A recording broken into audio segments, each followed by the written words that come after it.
In the shadowed valleys and craggy peaks of Albania, the year 1466 dawned with fire and peril. Sultan Mehmed II, flush with victory over Constantinople and the sprawling ruins of Byzantium, turned his wrath towards Skanderbeg, the indomitable Albanian rebel whose banner had defied the empire for more than 2 decades. This time, Mehmed meant to end it. Years earlier, the Sultan had placed his hopes in Balaban Badera, an Albanian-born commander raised through the brutal Devserm system. Balaban had fought Skanderbeg before and lost, but Mehmed believed kin would defeat kin. He elevated Balaban to Pasha and made him Sanjak Bey of Ohrid, charging him with the annihilation of Skanderbeg's resistance. Yet diplomacy came first. Mehmed sought peace with Venice and Hungary, hoping to isolate Albania. Venice, entangled in its own war in Amoria, rebuffed the offer. Hungary, under King Matthias Corvinus, rejected Mehmed's overtures, correctly sensing that Albanian ruin would soon lead to Hungarian peril. In 1463, after the Venetians recaptured several fortresses in the Morea, Sultan Mehmed II responded swiftly by dispatching Grand Vizier Mahmud Pasha Angelovic, of Serbian origin and descended from the Byzantine Angelos family, prompting Venice to withdraw. At the same time, Hungarian forces under Matthias Corvinus launched a successful offensive in Bosnia. However, when a massive Ottoman army advanced, they chose to retreat from several of the occupied areas. Responding to Pope Pius II's call for a crusade against the advancing Ottoman Empire, Skanderbeg was the first to take up arms, engaging in 9 major battles against Ottoman forces between 1462 and 1465, and winning all of them. Following the death of Pope Pius and the withdrawal of the Hungarians and Venetians from the conflict, the crusade collapsed before it could begin, leaving Skanderbeg to confront Mehmed's wrath alone. The stage was thus set for a dramatic showdown between Skanderbeg and Mehmed. And so, Mehmed began his march toward Albania. In June 1466, his vast army, estimated between 100,000 and 200,000 soldiers, swept into the region, leaving destruction in its wake. Mehmed's strategy hinged on isolating Krujë, Albania's central fortress, by systematically weakening Skanderbeg's military strength, severing supply lines, and undermining his political and moral support. Once Krujë stood alone, it would be encircled and besieged. To carry out this plan, Ottoman forces split into 2 columns, one advancing through the Shkumbin River Valley, the other through the Black Drine River Valley. Troops spread across both flanks, targeting borderlands with ruthless efficiency. Their campaign was marked by terror. Villages were torched, civilians slaughtered, and any resistance met with brutal retaliation. In desperation, many fled to safer regions. Albania was bleeding. With the situation growing dire, Skanderbeg made a painful choice. He sent his wife Donica, their young son John, and a group of noble allies across the Adriatic to seek refuge in Italy. Their arrival sent shockwaves through Italian courts. In Naples, King Ferdinand I saw the writing on the wall. If Albania fell, Italy could be next. Venice began reinforcing its Albanian coastal holdings, fearing Ottoman might soon appear on the horizon. As Mehmed tightened his grip around Krujë, Skanderbeg sailed for Italy himself, rallying what support he could, where he spent approximately 40 days appealing to various powers. His first major stop was Rome, where he met Pope Paul II.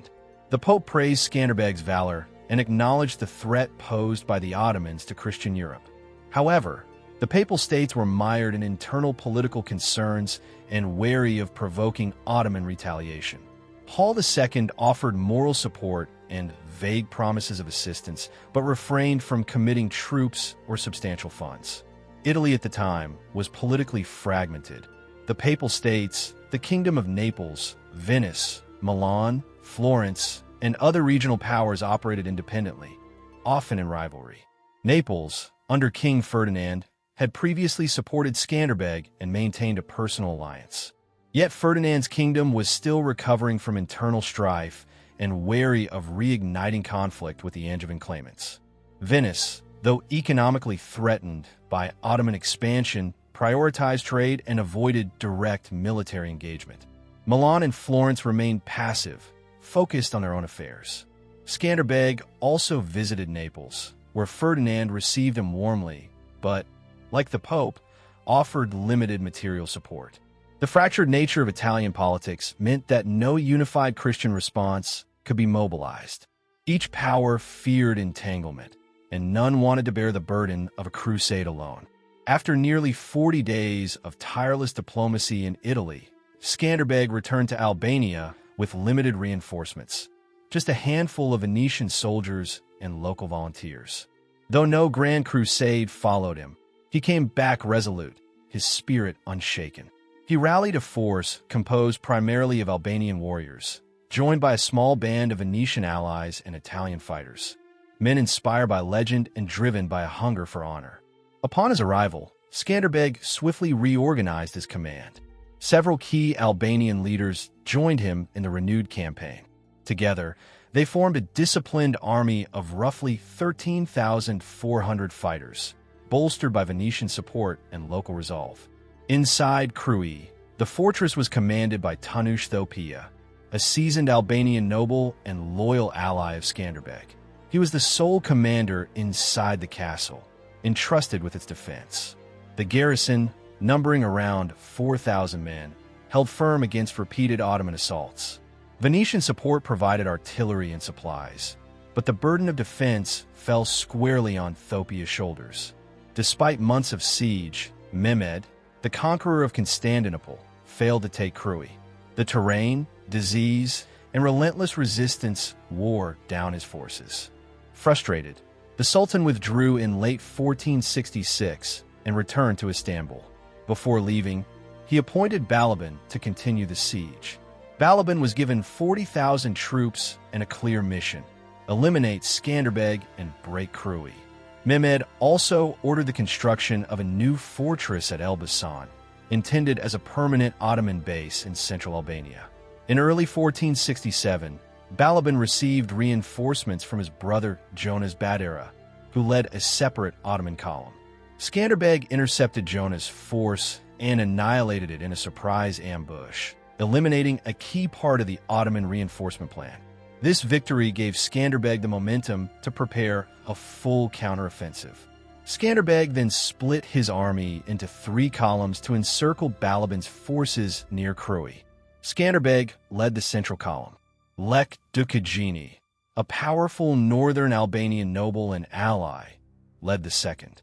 Niccolo Moneta, a Venetian commander and military advisor, led the third. The columns attacked from multiple directions, north, south, and west, trapping Balaban's army between the mountains and the fortress walls. The Albanian forces launched coordinated assaults, exploiting terrain and timing to overwhelm the Ottomans. In the final battle, Balaban was killed by Gjergj Kastrioti, one of Skanderbeg's trusted commanders. He struck him down in the heat of battle, fulfilling a personal and strategic blow to Ottoman leadership. Balaban's death shattered Ottoman morale.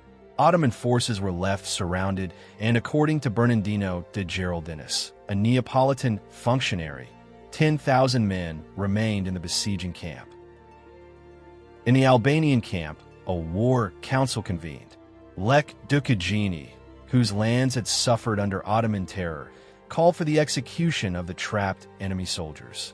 Other commanders agreed, citing the massacres and destruction inflicted on their people. Skanderbeg opposed the idea. He argued for restraint, emphasizing Christian values and the importance of maintaining diplomatic credibility with Venice and the papacy. The debate was tense between vengeance and principle. While the commanders deliberated, Ottoman troops attempted a breakout through the northern passes. Skanderbeg acted swiftly.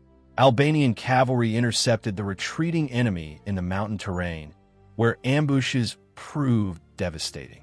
Hundreds of Ottoman soldiers were killed and many were captured. The siege was broken. Back at camp, Dukajini approached Skanderbeg. "They chose their fate," he said. Skanderbeg replied, "Let history judge. We gave him the chance." Krujë remained unconquered. The fortress stood as a symbol of Albanian defiance, and the episode marked a triumph not only of arms, but of moral resolve. But the war was not over. Only 2 months later, Sultan Mehmed II returned with renewed force. Angered by Balaban's defeat and the failure of the previous siege, he launched the Third Siege of Krujë in the summer of 1467. This time, the campaign was broader and more coordinated. Ottoman forces poured in from Bosnia, Serbia, Macedonia, and Greece, aiming to surround the entire country and strangle Skanderbeg's mobility. Skanderbeg, rather than retreating immediately to the mountains, confronted the Ottoman advance led by the Grand Vizier, Mahmud Pasha Angelovic, at Broshk, near the Shkumbin River. His goal was to buy time for civilians to evacuate and for his forces to regroup. Despite the overwhelming numbers, Krujë held firm. The defenders, supported by Venetian allies, resisted fiercely. Eventually, the siege was lifted, possibly due to disease outbreaks and logistical strain. The Ottomans withdrew once again, and Albania remained defiant. This campaign marked one of the final moments of unity among Albania's principalities under Skanderbeg's command. Though often divided by local rivalries, they stood together in defense of their homeland, bound by necessity, courage, and the will to resist.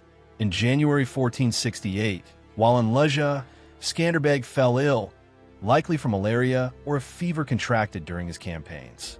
On January 17, 1468, Albania's greatest leader died.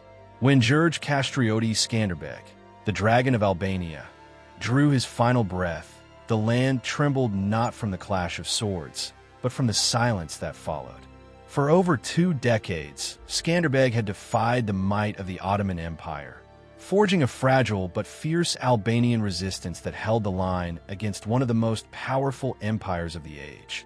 His death was not just the passing of a man, it was the unraveling of a bulwark. His death was a devastating blow. The League of Lugja, the confederation of Albanian princes Skanderbeg had united in 1444, had long relied on his charisma, military genius, and diplomatic finesse. With his death, the League lost its keystone. Though his son John Kastrioti II was named heir, he was still a child, and the vacuum of leadership was immediate and devastating.